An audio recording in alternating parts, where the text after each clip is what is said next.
और निकाह में जल्दी करेंगे। नबी पाक सल्लल्लाहु अलैहि वसल्लम ने कहा, नौजवान मर्दों, ए मुसलमान बच्चों, अगर तुमसे हो सके तो नौजवानों निकाह जल्दी करो, और अगर ताकत नहीं रखते तो रोजे रखो। निकाह जो होता है ना, निकाह उससे बंदे का ईमान महफूज हो जाता है। हुजूर सल्लल्लाहु अलैहि वसल्लम ने फरमाया, ये निस्फ ईमान है निकाह।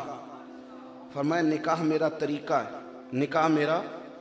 ये लिबरल लोग हैं ना, लिबरल लोग आज़ादी राय की बात करते हैं, अब तेज़ी के साथ ये चीज़ों को प्रमोट कर रहे हैं। इतनी जल्दी क्या है शादी की, थोड़ी मौज कर ले, तू किस चक्कर में पड़ गया है।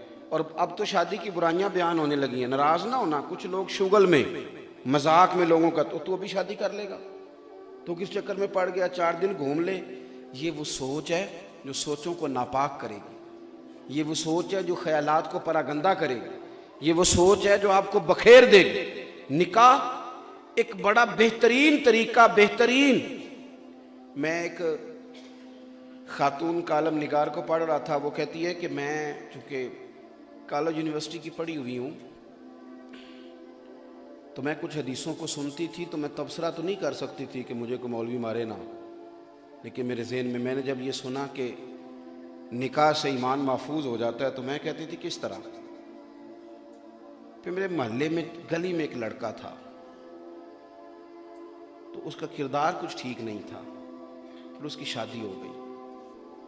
उसके बाद भी उसका कुछ माहौल ख़राब रहा। जब उसकी बीवी मेके जाती, वालिदैन उसके मौजूद नहीं थे, तन्हा रहते थे, उसके बाद भी मैं देखती कि मुझे लगता कि ये कुछ चीज़ें गलत करता है, ठीक नहीं है।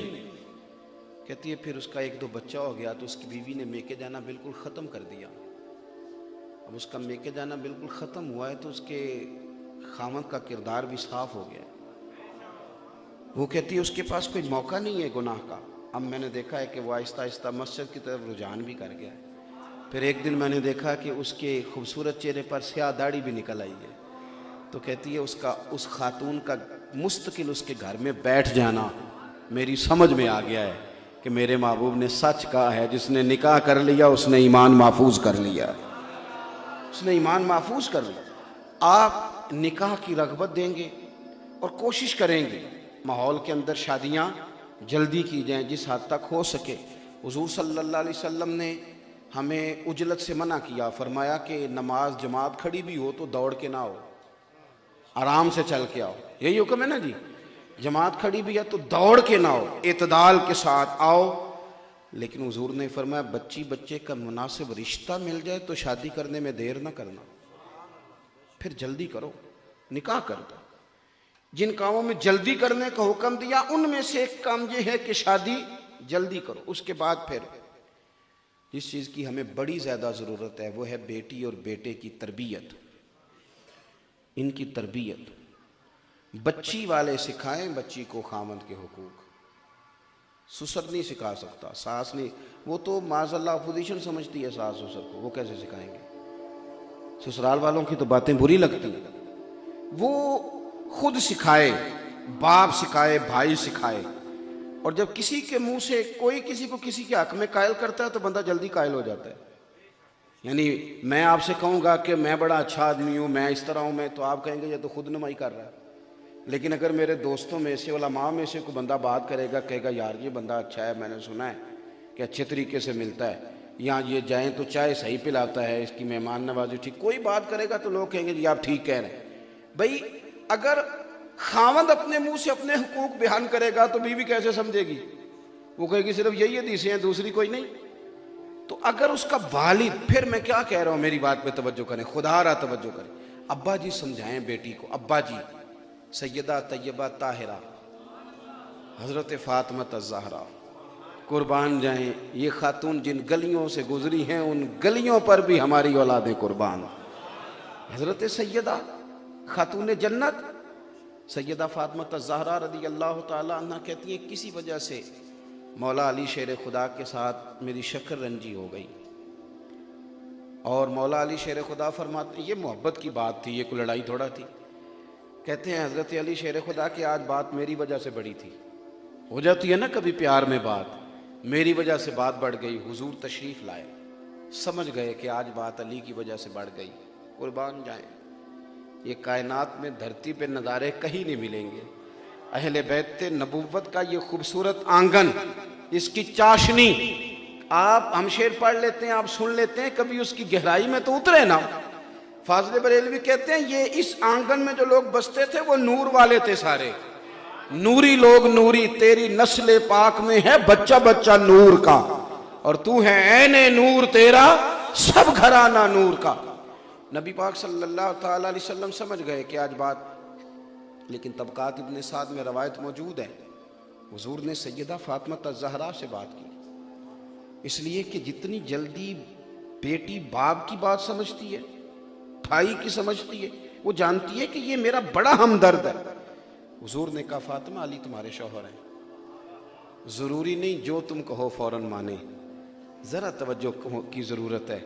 मौला अली कहते हैं मैं दूर खड़ा सुन रहा था, समझा हुजूर सैयदा को रहे थे, आंसू मेरे निकल गए और मैं दौड़ के आया, हाथ चूम के अर्ज़ की महबूब फातिमा से कुछ न कहें, आप मेरी तरफ तवज्जो करें, निगाह करम करें, मैं इंशाअल्लाह आइंदा ख्याल करूँगा।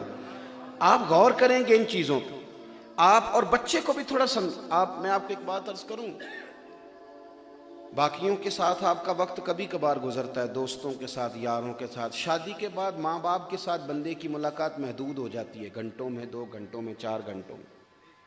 उसका मुस्तकिल वक्त मियाँ बीवी का गुजरना है। हम सिर्फ एक बात करते हैं, खामद के सामने उसके बीवी के खिलाफ, ज़्यादा नहीं, एक बात हम करके आ गए और हमें नहीं पता, हमने एक छोटी सी बात की, हम सो गए अपने कमरे में, उनकी ज़िंदगी बेचारों की उनके लिए आग बन गई, वो सारी रात लड़ेंगे।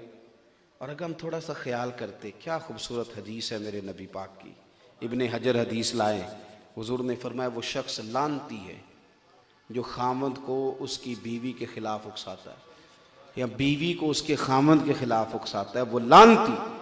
कभी इनके दरमियान दरार डालने की कोशिश ना करें, कभी भी दरार डालने की कोशिश ना करें।